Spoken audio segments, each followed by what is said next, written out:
కి స్వాగతం. నవాపేట కుసుమకర్జునవాడ ఎస్సీ మహిళని ఎంఆర్టీఎస్ మహిళా మండలి అధ్యక్షురాలని మా కావేరీ నగర్కు చెందిన జీవి ప్రసాద్ గుంట వెంకట ప్రసాద్ బాబు అతను మాకిక్కడే కలెక్టరేట్ కాడ పరిచయం అయ్యాడు. మా ఆడవాళ్ళకి అందరికీ పేదవాళ్ళందరికీ ఇళ్లలో పనిచేసుకునే వాళ్ళందరికీ 5,000 లెక్క తీసుకొని ఫస్ట్ 5,000 కట్టండమ్మా, మేము మీకు స్థలం చూపిస్తాము. తర్వాత ఏంటో నాకు ఎమ్మెల్యేలు తెలుసు, నాకు పెద్ద పెద్ద రాజకీయ నాయకులు తెలుసు, అందరు తెలుసు, నేను లాయర్ని, నేను ప్రెస్ని అని చెప్పి ఆడవాళ్ళందరినీ మోసం చేసి 3 సార్లు మా ఇంటికి వచ్చి మనిషికి 5,000 లెక్కన 50,000 రూపాయలు కట్టించుకొని అడిగితే మహిళలను చూడకుండా పోటీ ఏం చేసుకుంటారో చేసుకోపోండి, మేము ఇచ్చేది మీరు ఎవరు కూడా నాకు తెలియదని వెళ్ళిపోతే ఎస్పీ మేడం దగ్గర కంప్లైంట్ ఇచ్చాను. మళ్ళీ ఎస్పీఏ దగ్గర కంప్లైంట్ ఇచ్చాను. ఇస్తే కేసు కట్టారు. అతన్ని అరెస్టే పెట్టలేదు. ఇంతవరకు మాకు ఎటువంటి న్యాయం జరగలేదు. కేసు అయితే ఎఫ్ఐఆర్ చేశారు కానీ మాకు ఎటువంటి న్యాయం జరగలేదు. మాకు స్థలాలు ఇప్పిస్తామని ఎంత అవమానం పరిచిన ఆడవాళ్ళని కూడా చూడకుండా ఎంత అవమానం పరిచిన ఆ జీవి ప్రసాద్ని ఎవ్వరు దండించే వాళ్ళే లేకుండా పోయింది. ఆయన ప్రెస్ అని చెప్పి, లాయర్ అని చెప్పి అందరిపైన రవాటీడు, ఎమ్మెల్యేలు తెలుసు, ఎంపీలు తెలుసు అని చెప్పడము ఎక్కడ న్యాయం లేదు. ఇది అతన్ని తొందరగా అరెస్ట్ పెట్టి మాకు న్యాయం జరిపించాలని ఇస్తానని చెప్పి మాకు చెప్పి మమ్మల్ని ఎంత మోసం చేసాడు. అతన్ని మర్యాదగా కూడా పెట్టం మేము.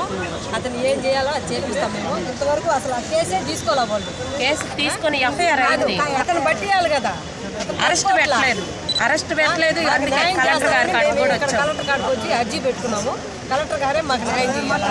ఏం పేరు ప్రసాద్, ఆయన పేరు ప్రసాద్, జీవి ప్రసాద్. ప్రసాద్ ఇక్కడికి వచ్చినాక మాకు ఆయన ఎవరో కూడా మాకు తెలియదు. ఇక్కడికి వచ్చినాక ఆయన పరిచయం అయ్యాడు.